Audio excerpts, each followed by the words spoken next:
Statistics, studies, new research, and guidelines, women are bombarded with information about breast cancer, and it can often be conflicting, confusing, and it can inspire more fear in all of us than understanding. So here to bust some of the biggest myths about breast cancer is health writer Dina Roth Port. Her article, "Your Breasts Are Not a Ticking Time Bomb," is in this month's Glamour magazine. She's also the author of Previvors, Facing the Breast Cancer Gene and Making Life-Changing Decisions. Dina, thanks for being here. Thank you so much. Thank you for having me. It's a great title of an article because it says your breasts are not a ticking time bomb. And frankly, so many of us think that they are, because when we hear the statistics, it seems like, well, at some point, we're just going to get breast cancer.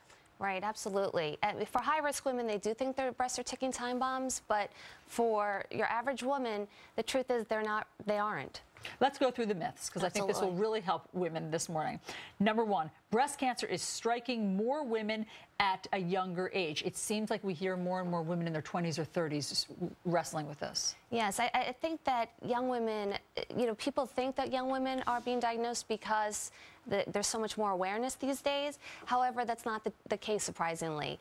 The rate of breast cancer among young women has remained the same for nearly 25 years, and the death rate has actually decreased.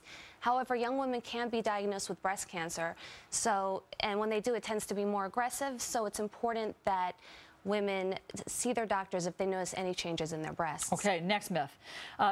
We're helpless. There's nothing a woman can do to lower her risk. We're sort of sitting ducks for breast cancer. Again, that's not true. We can take steps. We've all heard to eat well, to exercise, to limit alcohol. However, the number one thing a young woman could do to protect herself is know her family's medical history on her mother's side of the family and her father's side of the family. If she notices clusters of cancers, if she notices any male breast cancer, ovarian cancer, that could be a sign that she's at risk. And if she is, however, the truth is that even high-risk women do have options, which is what my book Previvors is all about. Next myth is a scary one for young women, but I know many people believe this. A breast cancer diagnosis means chemo, of course, and infertility. That, again, is not necessarily the case. In terms of chemo, some women catch cancer so early that they don't need chemo. And meaning you can just have surgery, you can have a lumpectomy or something. Right, or radiation, but it's not, it really depends on the diagnosis. And even women who do have chemo, the treatments have gone so much better. We've really made progress in that area. So women could still lead relatively normal lives. They could take care of their children and go to work. And in terms of fertility, I know there's lots of advances where they can freeze eggs, you can do lots, all sorts of things. Last myth that I want to get to, mammograms are just for older women. We've heard so much conflicting information about what age.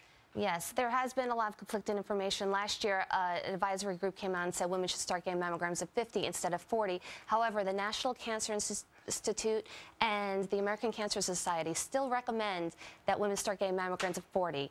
The truth is, it's the best screening tool we have, and mammograms still do save lives. Dina Roth Port, your book is Previvors, and it busts all of these myths, as we say, no pun intended. Thanks so much, Dina, for coming on. Thank you very much for having me. All right, meanwhile, coming up, what you may not know